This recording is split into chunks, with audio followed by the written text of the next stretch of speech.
자, 수 안에 개구리 한번 보자. 개구리. 김성환의 개구리네.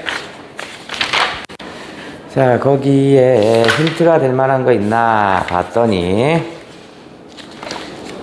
특별한 건 34쪽에 의인화 이렇게 되어 있고요. 의인화, 오케이. 자, 이거는 이제 우화소설입니다. 자, 요 놈은 우화소설에 대해 얘기하고 있어요.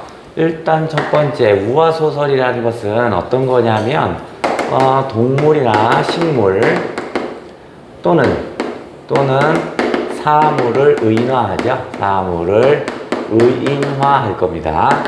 그래서 뭐 하냐면 인간의 부조리를 비판할 거야.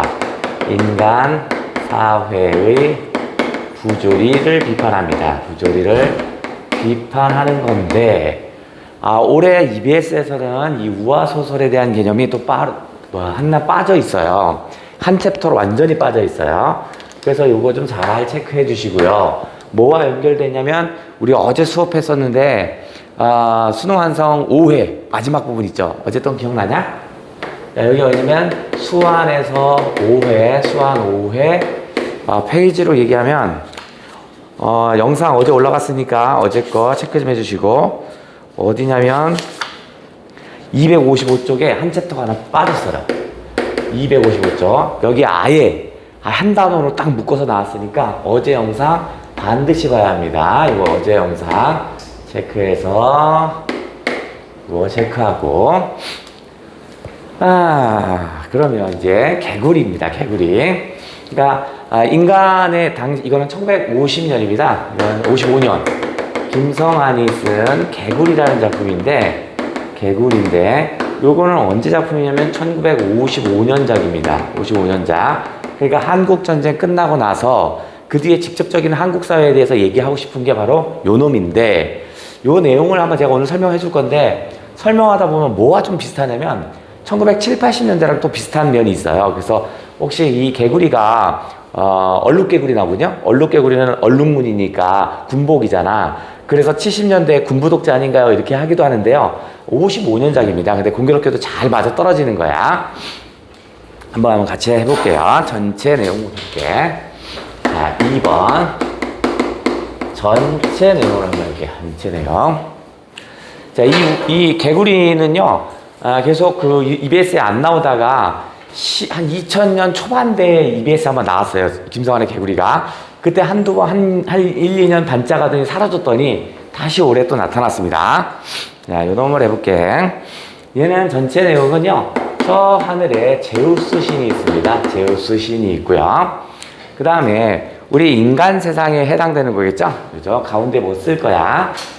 인간 세상에서 뭐냐면, 인간 세상에서 얼룩이, 어떤 책은 얼룩개구리, 또는 여기 지금 현재 올해 우리 거에는 얼룩이 이렇게 나왔습니다. 그 다음에 얼룩이가 있고, 다음 초록이가 있습니다. 이 둘은 대조적인 성격을 지니고 있어요. 얘네 둘은. 자, 일단 얼룩이라고 하는 애는 뭐냐면 권력욕을 가지고 있습니다. 권력욕을 가지고 있는 애입니다.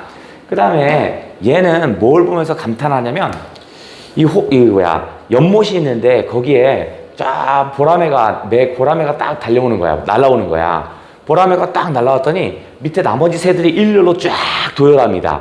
그러니까 힘의 위계 질서가 쫙 보여요. 감동을 받아요. 와, 저기 질서 정연하다 하고 감동을 받아요. 그래서 얼룩이하고 막 사람들이랑 이 개구리끼리 얘기하는데, 이 초록이는 그게 뭐가 좋아? 그래서 임금이 뭐 하는 건데? 임금은 저렇게 한번 명령을 내리면 일사불란하게 하는 거야. 그게 왜 좋은데? 나는 편안하게 좋은데? 뭐 이렇게 얘기합니다. 얘는 뭘 중요시하냐면 자유로움을 중시합니다. 이것을 되게 중시해요. 55년 자금을 고려한다면 이 얼룩이는요, 명령체계에 따라서 일사불란하게 움직이거든요. 그래서 얘는 질서가 있다라고 그래요. 여기서 질서는 뭐 줄 맞춰 서라 그런 게 아니야. 명령을 내리면 일사불란하게 상명하복입니다. 위에서 명령을 내리면 밑에서 무조건 복종하는 거야. 그래서 55년작을 고려한다면 얼룩이는 북한을 얘기합니다. 북한을. 그 다음에 초록이는 자유분방함, 무질서합니다. 여기는 뭐 위에서 상명하면 그게 뭐 어쩌라고 뭐 이런 겁니다. 그래서 이쪽은 무질서가 있는 곳이다. 그러니까 이쪽은 남쪽이라고 생각하시면 되겠어요. 여기는 북한 정도 생각하시면 되겠고요. 여기는 남한 정도 생각하시면 될 것 같아요. 그 다음에 굳이 이렇게 안 해도 상관은 없고. 근데 이게 그럼 우리나라도 7, 80년대 군부 독재 때는 상명하복의 문화였잖아. 군부 독재니까. 거기랑 또 딱 맞아떨어져요. 맞아떨어지긴 합니다. 근데 실제 작품은 55년작이라는 거. 자, 얼룩이가 막 사람들 막 설득하려는데 설득이 안 당해요. 저게 싫어. 난 자유롭고 싶은데 왜 명령을 따라야 되는데 막 이렇게 얘기합니다. 그러다가 누가 오냐면 사자가 옵니다. 사자가 오니까 사자가 딱 오니까 또 역시 여러 가지 짐승들이 쫙 도열해 있는 거야. 이러다가 우리도 위험한 거 아닌가라고 생각해서요. 이 개구리들이 설득을 당합니다. 그죠? 하늘에 있는 놈, 땅에 있는 놈들이 다 편먹고 싸우면 우린 질 것 같은 거야. 그래서 얘네들이 그럼 우리 제우스 신에 가서 우리도 이런 임금 같은 사람, 지도자를 보내달라고 하자. 해서 전체가 다 올라갑니다. 우리 이베스 책은 모든 개구리들이 제우스 신전으로 쭉 올라가는 그런 얘기가 나옵니다. 그래서 올라가서 이 제우스 신이 우리에게 뭘 달라고 하냐면 지도자를 주세요 라고 했더니 물어봅니다. 지도자가 없어서 불편한 게 있냐? 라고 물어봐요.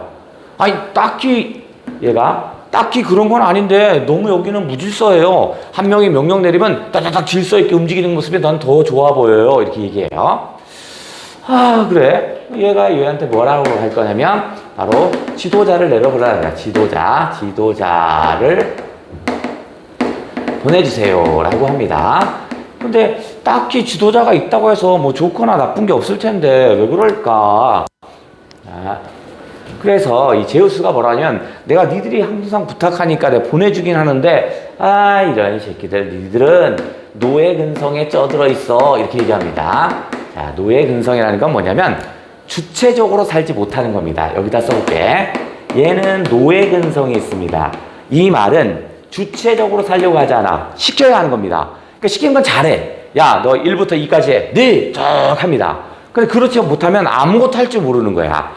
그러니까 얘는 주체적 삶이 없는 겁니다. 주체적 삶이 없는 거야. 노예 근성에 쪄든 놈이구나 라고 얘기합니다. 그러면서 제우스가 하늘에서 던져줍니다. 뭘 던져주냐면 2개를 던져줄 텐데요. 처음에는 통나무를 던져줍니다. 하늘에서 통나무가 뚝 떨어지니까 이 개구리들이 난리가 납니다. 와, 우리들에게도 지도자가 나타났다. 절대적인 지도자가 나타났다 라고 생각을 합니다. 그래서 일렬로 도열을 딱 합니다. 배웠잖아. 독수리가 나왔더니 쫙 섰고요. 사자가 섰더니 쫙 줄 섰잖아. 얘들도 통나무를 중심으로 2줄로 쫙 줄을 서요. 딱 줄을 서요. 그런데 통나무가 아무 대답이 없어요. 당연히 없겠지. 그죠? 그래서 초록이가 통나무로 이렇게 휙 올라가 봅니다. 그랬더니 너무 넓고 편한 거야. 와, 이거 하느님이 제우스 신이 우리에게 편리함을 주셨구나. 와, 정말 좋은데 하고서 편리함을 느낍니다. 그런데 얼룩이는 이게 못마땅합니다. 왜냐하면 얼룩이가 원하는 건 뭐냐면 질서정연한 한 명이 명령을 내리면 쪼르륵 따라가는 거거든요. 그 중에 얼룩이는 그 명령체계의 상위 포식자가 되고 싶은 거야. 아부나 아첨을 잘해서 제일 윗사람으로 올라가면 자기가 뭐 될 수 있잖아. 그러니까 얼룩이는 왜 그러냐면 얼룩이는 말은 잘하는데 체력이 약해요. 그래서 다른 개구리한테 싸움하면 지거든. 그러니까 어떻게 하냐면 말로 아첨을 잘해서 가장 위에 놈의 바로 밑에 부하로 들어가면 다 지배할 수 있잖아. 그래서 그런 면에서 권력욕을 가졌다는 얘기입니다. 그래서 얼룩이가 몰래, 개구리들 몰래 하늘에 올라갑니다. 제우스 씨, 제가 개구리들의 이 의견을 모았는데요. 통나무가 별로래요. 다른 놈을 보내달라는데요. 그래? 누가 그러디? 아니, 저희들이 다 투표를 해봤더니 다 그래요. 거짓말입니다. 그랬더니 제우스가 다시 보내줍니다. 이런 노예건승에 쪄들었다 이 얘기를 또 할 거고요. 그러면서 뭘 보내주냐면 황새를 보냅니다. 자, 황새를 보냈더니 얘는 여기에 어떻게 해서 기생하게 됩니다. 아첨하고 기생합니다. 아첨하고 기생을 할 거고요. 황새는 공포 정치를 합니다. 그렇겠죠. 황새의 좋은 먹이가 뭐냐면 개구리를 먹습니다. 개구리가 먹을 게 너무 많은 거야. 내려왔더니 신났습니다. 그때 연못이 아수라장이 됩니다. 왜냐면 이 통나무 위에 올라오거나 뭐 하면 다 죽거든요. 예전엔 통나무에 이렇게 누워서 선탠도 하고요. 다리 꼬고 있고 쉬고 놀고 있었는데 갑자기 아수라장이 됩니다. 그래서 이 연못 위로 수면 위로 올라오질 않는 거야 개구리들이. 그러니까 얼룩이가 얼구리가 아니라 얼룩개구리가 일반 개구리들 있죠? 일반 개구리들이 있겠죠? 그러니까 일반 백성들이겠죠? 얘들에게 이제 뭐 하냐면 희생을 가져가고 새로운 윤리를 만들어냅니다. 그게 뭐냐면 희생을 강요합니다. 희생을 강요하는 거야. 즉 뭐냐면 우리가 수면 위로 올라오는 순간 황새에게 잡아먹히거든요. 근데 이 죽음은 아주 성스러운 거야. 그래서 아주 훌륭한 일이야 이렇게 생각합니다. 그러면 이 얼룩이는 어떡하냐? 위로 올라와서 황새가 개구리 잡아먹어요. 그 뒤에 찌꺼기들을 먹고 삽니다. 얼룩개구리가. 그 밑에서 기생하고 아첨하는 인간이죠. 그러니까 이 소설에서는 이놈을 별로 안 좋게 보고 있는 겁니다. 자, 이 상태에서 황새가 누구를 지명수배하냐면 초록이를 지명수배합니다. 초록이는 어떻게 써? 편리함을 중시하고요. 상명하복. 위에서 명령을 내리면 따다닥 해야 되는데 그걸 원하는 애가 아니잖아. 내 자유가 있는데 왜 그런 거 해야 합니까? 이런 애니까 황새의 입장에선 얘가 마음에 안 들겠죠. 그래서 이렇게 지명수배를 합니다. 그래서 초록이는 물 깊은 데 들어가서 뭐야 넌? 거기다 깜짝 놀랐네. 월반하는 줄 알았네. 까먹었잖아 저렇기 때문에.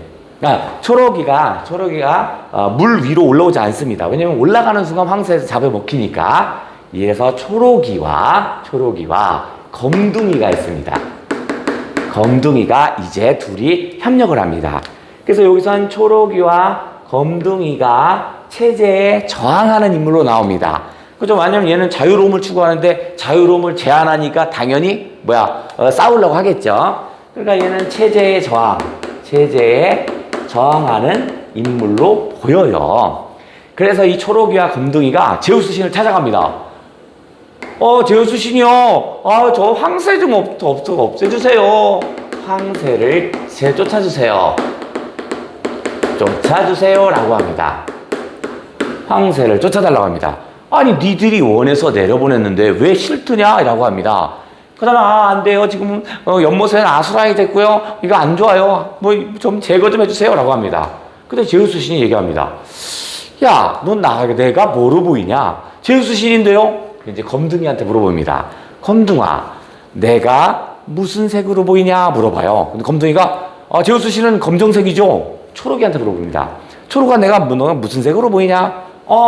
초록색이죠? 봐라. 삶이란 다양한 삶이 존재하는 거야. 이게 얘기하고 싶은 건 어떤 거냐면 1950년대 한국전쟁 이후에 우리는 어떤 마인드를 갖냐면 잘 사는 나라, 미국, 그 당시에 소련, 그죠? 그럼 우르르 쫓아다닙니다. 미국이 잘 산대, 미국처럼 살자. 소련이 잘 산대, 소련처럼 살자. 이런 삶이었거든요. 그런 거야. 그러니까 결국 얘는 뭐냐면 각자의 생활 방식이 있는데 왜 따라가려고 하느냐? 이렇게 얘기합니다. 그러나서 갑자기 제우스 신이 얘들아, 나를 물어뜯어봐라. 라고 하는 거야. 제가 신을 어떻게 물어뜯어요? 쓸데없는 소리 말고 물어봐. 예요. 그래서 검둥이가 여기를 꽉 물어뜯어요. 물어뜯습니다. 그랬더니 이 제우스 신은 사라졌습니다. 제우스 신은 사라집니다. 제우스 신이라는 건 존재하지 않는 겁니다. 이건 뭐냐면 우리들의 의식 속에서 만들어낸 거야. 자, 예를 들어서 이 당시 1950년대는 남한에서 뭐가 있냐면 반공의식. 세상에 존재하지 않죠. 빨갱이는 나쁜 놈이야. 이건 존재하는 게 아니잖아. 그죠? 근데 그런 빨갱이는 나쁜 놈이다 라는 의식이 사람을 지배하는 겁니다. 무조건 빨갱이를 좋아하는 사람은 안 돼. 빨갱이랑 같이 있는 사람은 안 돼. 의식이 만들어낸 거야. 이것도 마찬가지라는 거야. 바로 제우스 신도 얘는 노예 근성이 만들어낸 누군가에게 지배받고 싶은, 누군가가 설명해줬으면, 누군가가 해결해줬으면 이런 생각을 가진 사람들, 스스로 하지 못하고 노예 근성이 만들어낸 의식의 조작이었습니다. 그리고 이걸 통해서 얘기하고 싶은 건 그럼 뭐냐? 도대체 이 소설을 통해서 얘기하고 싶은 게 뭐냐? 바로 주체적인 삶을 살아라. 왜 자신만의 다 고유한 삶이 있는데 왜 따라가려고 하느냐? 뭐 이런 얘기입니다. 그래서 주체적 삶의 중요성을 얘기합니다. 우리만의 삶이 있는데 걔네는 걔네에 맞는 거지. 예를 들어서 신 같은 거 볼게요. 우리 하나님 믿는다고 칠게요. 하나님은 도대체가 백인이에요? 흑인이에요? 그 아니면 황인종이에요? 생각해봤어요? 그죠? 성경책에도 안 나오잖아. 백인이라고 나오나? 안 나오잖아. 그죠? 그런 거야. 그러니까 자기만의 삶이 있는 거야. 그죠? 기독교라는 성경책이 있다라면 자기만에 맞게서 그게 자기에 맞게 분화돼야 되는데 우리는 막 따라합니다. 노예근성. 똑같이 하기를 원하는 거야. 그죠? 요거를 비판했다고 보시면 되겠고요. 그 다음. 직접적으로 얘기하면 뭐냐면, 반공 이데올로기. 직접적으로 하면 반공 이데올로기에 대한 비판. 뭐 직접적으로 한다면 이렇게 담겨 있네요. 그러니까 요거를 70년대, 80년대로 딱 옮겨도 얼룩개구리는 군부 독재를 보시면 되겠고요. 황새는 군부 독재 위에 미군이라든가 이렇게 놓으시면 딱 맞아 떨어져요. 그러다 보니까 사람들이 해석할 때 이거 70년대 작품 아닌가? 80년대 작품 아닌가? 라고 하는데 사실은 55년작입니다.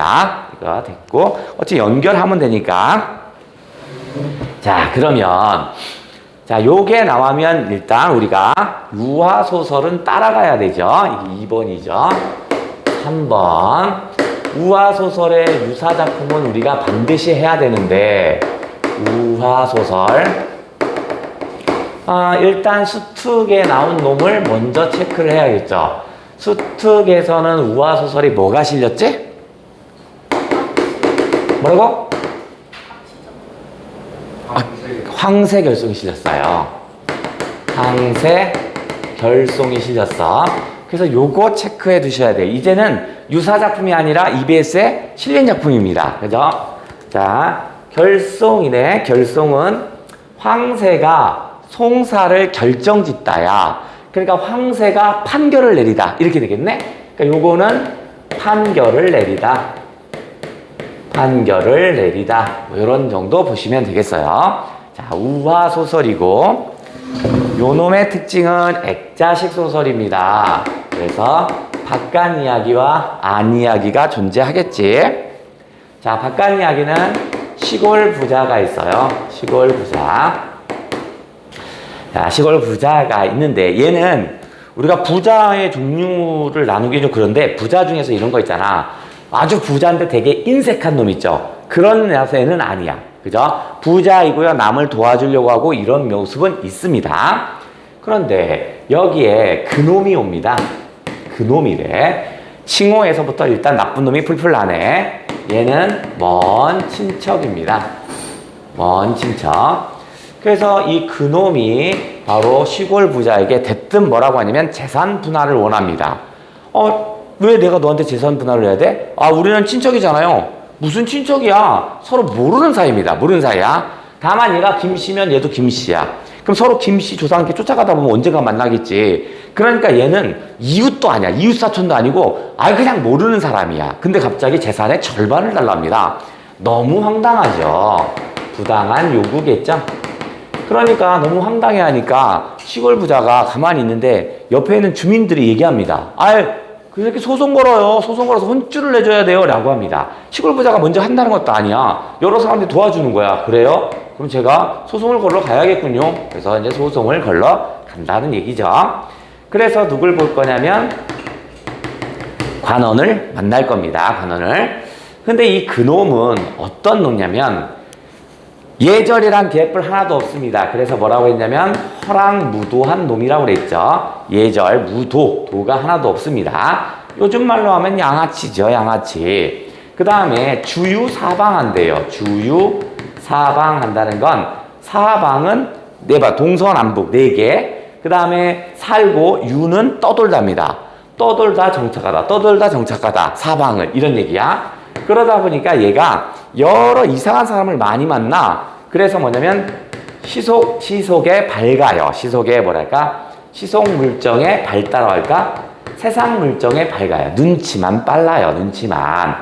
그러면 얘는 일단 이렇게 세모를 치고 그래서 이놈은 이렇게 소송에 걸리면 뭐 해야 할지 딱 알아요. 소송 걸리는 순간 어떻게 해서 이 판결자만 구워 삶으면 되거든요. 그래서 얘는 얘한테 과감하게 뭐 합니까? 뭐 과감한 것도 아니죠. 원래 절차야. 뇌물과 청탁을 합니다. 뇌물 주면서 제가 재산 분할해서 절반 받으면 그 절반 드릴게요. 뭐 이런 거 아니냐. 어차피 그놈은 돈 한 푼도 없다가 절반의 절반을 가질 수 있으니까. 관원이 아이 맡겨. 나한테 맡겨. 그 어려운 일 아니야. 내가 처리해 줄게. 이런 거죠. 그리고 나서 관원이 시골 부자에게 부당한 판결을 내립니다. 재산 분할해라. 얘기합니다. 부당 판결을 내려요. 아니 왜 재산을 분할해야 되죠? 친척이잖아. 아니 잘 모르는 사람인데요. 야, 너 돈 많이 벌었잖아. 좀 줘. 막 이렇게 얘기합니다.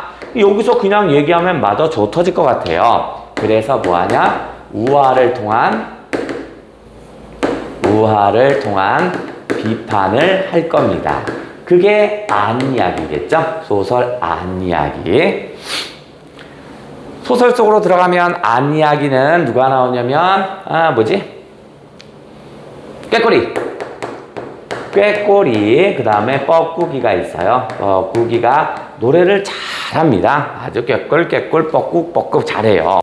근데 갑자기 따옥 하는 놈이 옵니다. 그러더니 꾀꼬리와 뻐꾸기가 야 인마 듣기 싫다 이 새끼야. 딴 데 가서 해 라고 했더니 무슨 소리야. 내가 제일 아름다운데 아이고 쓸데없는 소리 하지 마. 야 판결 가자 라고 합니다. 결국 얘는 노래 대결입니다. 근데 누가 봐도 승부가 안 나요. 그리고 따오기 자체도 자신이 못하는 걸 압니다. 알아요. 그래서 황새가 오니까 따오기가 자신도 들어서 노래를 못하는 걸 알기 때문에 이겨야 되죠. 그래서 어떻게 하냐면 얘한테 뇌물을 주고 청탁을 한다라는 얘기입니다. 그러면 지금 그놈과 따오기가 맞아떨어지고요. 관원과 황새가 맞아떨어지는 거야. 그 얘기를 들으면서 얘는 직접적으로 시골 부자는 직접적으로 관원이 새끼야 너 나쁜 새끼야 이걸 얘기하고 싶은데 그렇게 얘기하지 못하는 겁니다. 그러니까 이야기를 통해서 이 얘기를 하면서 얘가 얘기합니다. 황새가 이런 결정을 내렸으니까 잘못된 결정을 내렸잖아요. 이런 놈은 목을 따버려야 돼요. 아주 과격하게 얘기합니다. 그러니까 어떻게 했어요? 이 관원이 어떻게 해서 목을 만집니다. 그렇지 목을 따야지 이렇게 얘기를 합니다. 그 얘기는 자기라고 인식을 하는 거죠. 그 다음에 이 상황을 봤더니 그놈이 따오기랑 딱 맞아떨어지거든요. 도망가다가 저런 놈들도 이 따오기 같은 새끼도 곤장을 수십만 대를 때려야 합니다. 뭐 이렇게 얘기를 합니다. 자, 황새는 얘한테 뭐라고 부당 판결을 내리냐면 노래는 너무 잘했어. 하지만 너무 슬퍼. 이건 무슨 이유가 있지도 않은 이유야? 슬픈 노래를 불렀으니까 슬프게 불러야 정상일 거 아니야? 근데 이게 이상한 얘기를 합니다. 너무 슬퍼서 애들한테 도움이 안 된대. 근데 뻐꾸기도 노래를 너무 잘했어요. 너는 너무 근심이 많아. 아니 근심하는 사랑하는 사람이 없어서 근심하는 노래라면 그렇게 불러야 되는 거 아니야? 근데 또 부당한 판결이죠. 그럼 따오기는 뭐라고 하냐? 야 너는 남자답다. 너무 노래 못해요. 꽉 따옥 하니까 너는 참 남자답구나. 대중성 있어 좋아. 이런 식으로 얘기를 합니다. 요게 바로 뭐냐면 황새결송이고, 자 이렇게 직접적인 이야기를 할 수 없으니까 비슷한 이야기를 가지고 돌려 얘기하죠. 이런 걸 우린 뭐라고 하냐면 우의적이라고 하죠. 이런 걸 우의적, 또는 이런 걸 뭐라 한다? 알레고리 기법이라고 하죠. 직접적으로 나는 시골 부자는 관원이 못생겼어요 이런 얘기를 하고 싶은데 그렇게 할 수 없으니까 꾀꼬리 뻐꾸기 그 다음에 따오기 이야기를 통해서 황새를 욕하고 있죠. 그게 뭐겠어? 돌려 얘기하는 거네. 바로 뭐라고 한다? 우의적 기법이라고 합니다.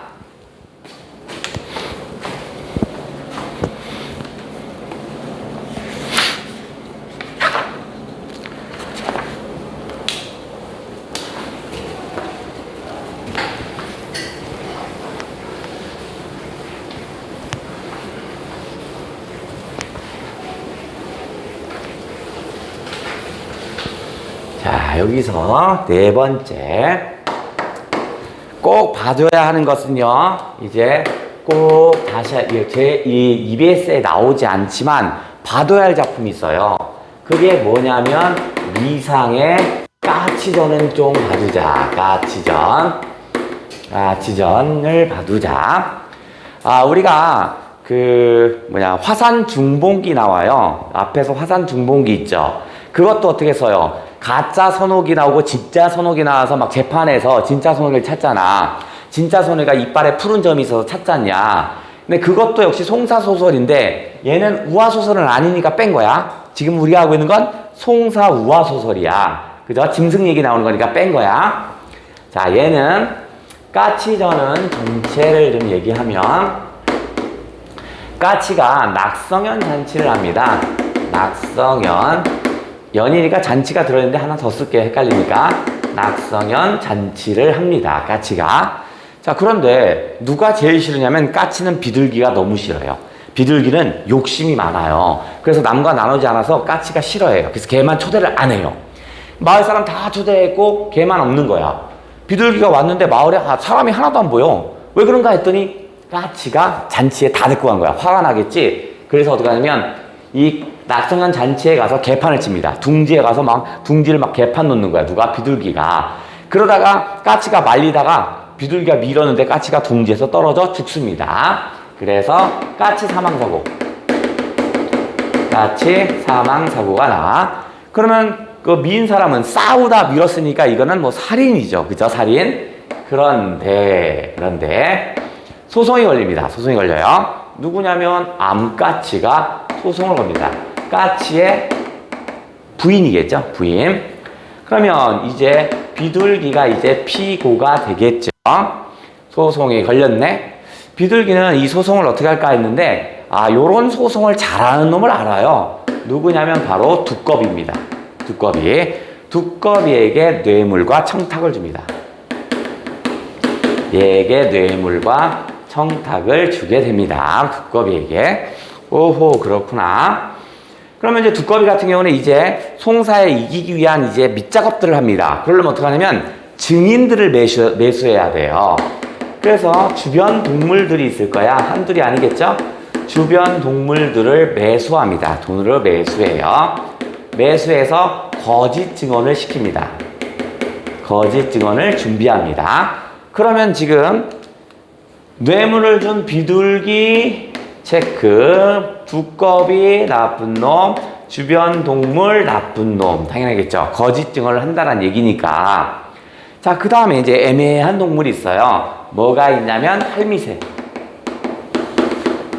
할미새도 사실은 주변 동물들이니까 매수의 대상인데 두꺼비가 봤더니 할미새는 미쳤어요. 그러니까 미친 애니까 정상적인 말을 못할 거 아니야. 어차피 미친 애니까 사람 얘기를 얘 말을 신뢰하지 않을 거잖아. 그래서 얘는 굳이 매수 안 해도 되겠는데 하고 해서 얘는 매수하지 않습니다. 매수하지 않아요. 왜냐면 미쳤으니까. 하지만 할미새는 미친 게 아니라 미친 척을 하고 있습니다.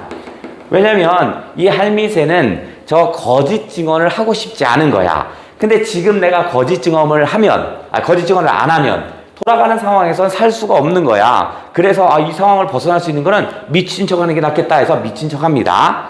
그러면 거짓을 증언하지 않았다는 측면에서 얘는 일단 동그라미네. 자, 그리고 나서 밑작업이 다 끝난 두꺼비가 이제 바로 찾아갑니다. 누구? 보라매를 찾아가요. 얘가 등수고요. 얘한테 소송을 겁니다. 그런데 두꺼비는 밑작업을 다 했지만 여기도 다시 뇌물과 청탁을 합니다.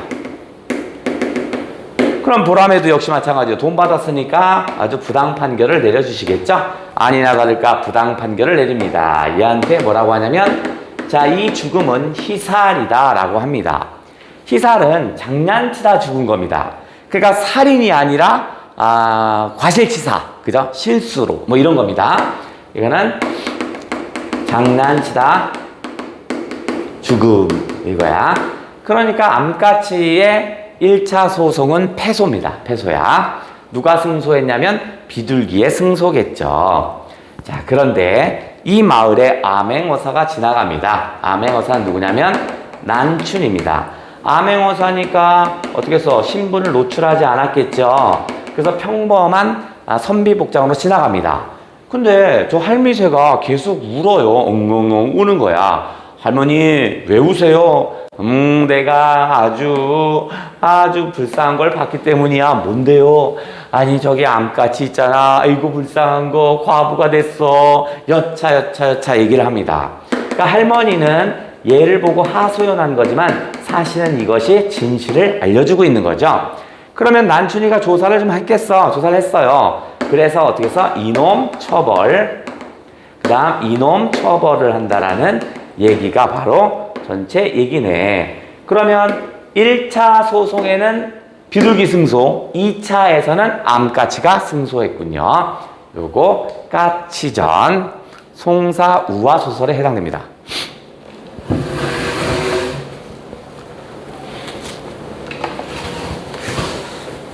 자, 요번에는 우리 책으로 한번 가볼게요. 이거는 흔한 작품이 아니니까 아마 못 봤을 거예요. 한번 슬쩍 읽어볼게요. 채색구름이 감도는 올림푸스 산 최고봉에 자리 잡은 제신, 모든 신의 대리석 궁전은 휘황찬란했습니다. 문지기만 하여도 눈이 부셔서 잘 보지 못할 지경입니다.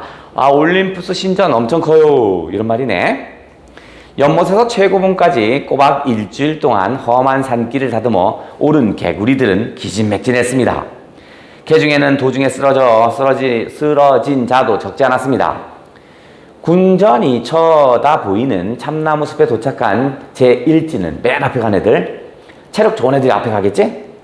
아득하게 멀리 산기슭까지 퍼진 개구리떼를 바라보면서 아픈 다리를 쉬고 있었습니다. 개구리로 뒤섞인 이 산은 기어오느라고 수군대는 그들로 바글바글 끓는 듯했습니다. 위대한 광경이었습니다.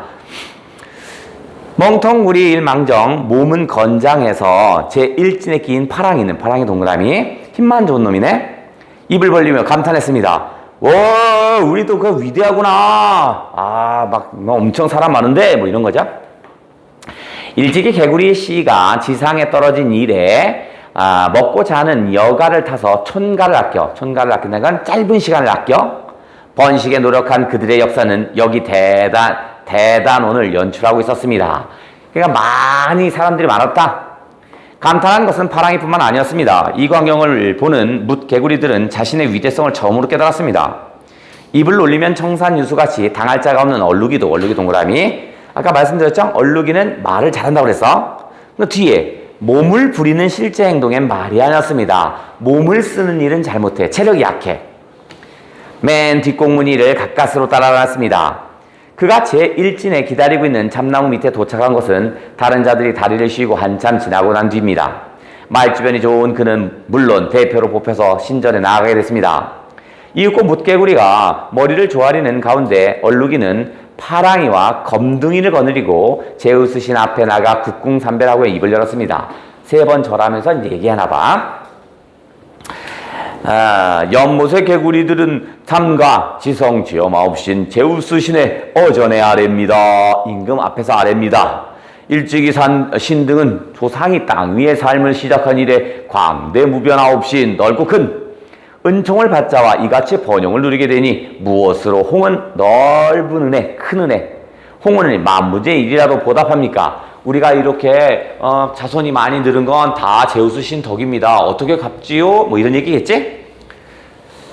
찬란한 보좌에 앉아 까닭없이 듣고만 있던 제우스 신은 동그라미 제우스 신 이마를 찌푸리며 걸어먹었습니다. 뭔가 마음에 안 드나 봐. 가만히 있어봐. 야 개구라, 너희들이 잘 살아가는 것이 내 덕이란 말이지. 얼룩이는 황송하다요. 땅에 딱 붙었다 침을 꼴깍 삼키고 머리를 들었습니다. 황감하오나 그런 줄 아옵니다. 아니 그렇게 생각하니 고맙긴 한데 좀 쑥스럽다. 왜냐면 내가 한 게 아니니까 이런 말이야. 그 말씀은 더우나 황송합니다.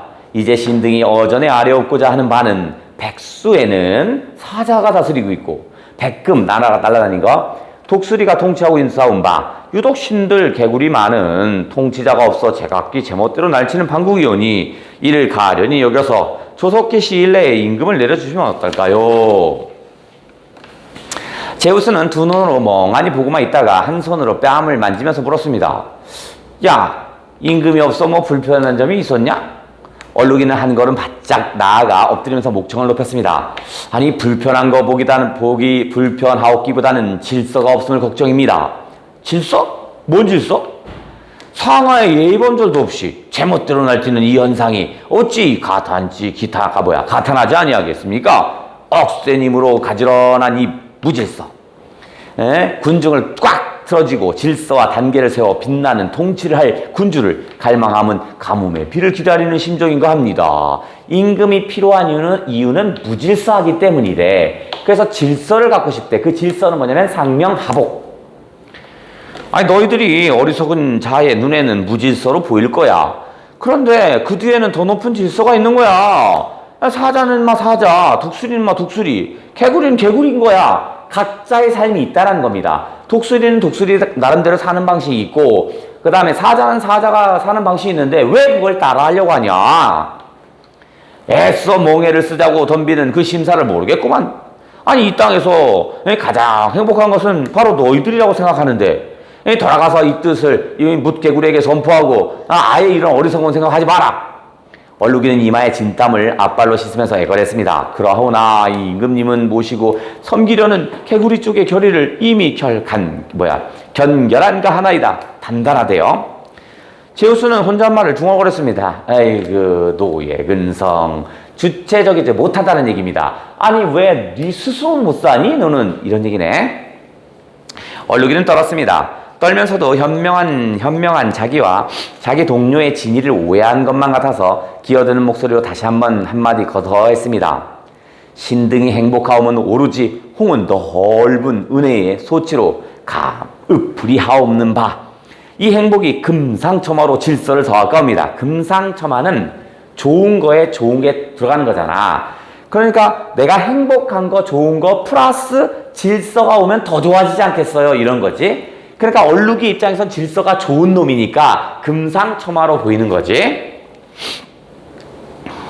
제우스가 우울한 표정이었습니다. 아이고야, 이런 의식의 비극이여. 너는 조작을 쉬지 못하고 조작하면 반드시 이루어지나니 낸들 어쩌하냐. 즉 의식의 조작이 되면, 한번 조작이 되면 그 조작에 길들여질 수밖에 없다고. 그러니까 내가 아무리 너한테 얘기해봐야 안 통하겠구나. 에휴, 포기. 의식에는 이미 불행의 씨가 깃들었는데 알라나 몰라. 자, 들어봐라. 너희들이 생각하고 소원하고 행동하였던 그것이 무엇이든지 그것이 이루어지는 것은 나도 막을 도리가 없구나. 이제 연못으로 돌아가거라. 내가 곧 네 소원을 풀어줄게. 얼룩이는 감격의 눈물을 흘리면서 또다시 국궁삼배하고 물러나와 뭇개구리들에게 성공을 알리니 땅에 엎드려 절하던 그들의 눈에는 눈물이 감도는 자도 있었습니다. 개구리들은 돌아섰습니다. 산을 넘고 강을 건너 더듬어가는 길을 피곤했으나 머리에 그리는 개구리 제국의 꿈은, 개구리 제국이라면 뭐야? 질서, 그죠? 상명하복의 문화겠죠? 그들에게 용기를 북돋아 주었습니다. 돌아온 다음날 아침이었습니다. 초반을 마치고 바위동 뒹굴고 있으니까 멀리 보이는 올림푸스 산의 흰 봉우리에서 무지개가 서더니 검은 것이 하늘 높이 솟아 이어서 이리로 향해서 쏜살같이 떨어져 나왔습니다. 연못이 왈칵 뒤집힐 듯이 물을 뿌리면서 검은 것이 붕덩 빠졌다가 잠시 후에 떴습니다. 그것은 큼직한 통나무였습니다. 통나무 동그라미 쳐놓을게요. 제우스가 보내준 자기들의 임금이라는 것에 의심하는 자는 아무도 없었습니다. 개구리들은 예전에 날짐승들이 독수리 앞에서 하던 모습이 생각나고 얼룩이의 지휘로 통나무 앞 물 위에 정렬했습니다. 정렬이 끝나자 얼룩이는 재빨리 앞으로 나아가 어전에 대령했습니다. 제가 다 모아놨습니다. 갑자기 지금 2인자 역할을 하고 있는 거지. 그런데 아무 대답이 없겠죠, 통나무니까. 그래서 어떻게 했어요? 초록이가 거기 싹 올라가 봐서 쉬어. 그래서 너무 좋아해. 그래서 오히려 편리함이 늘어나요. 그래서 그 연못은 행복감이 더 늘어납니다.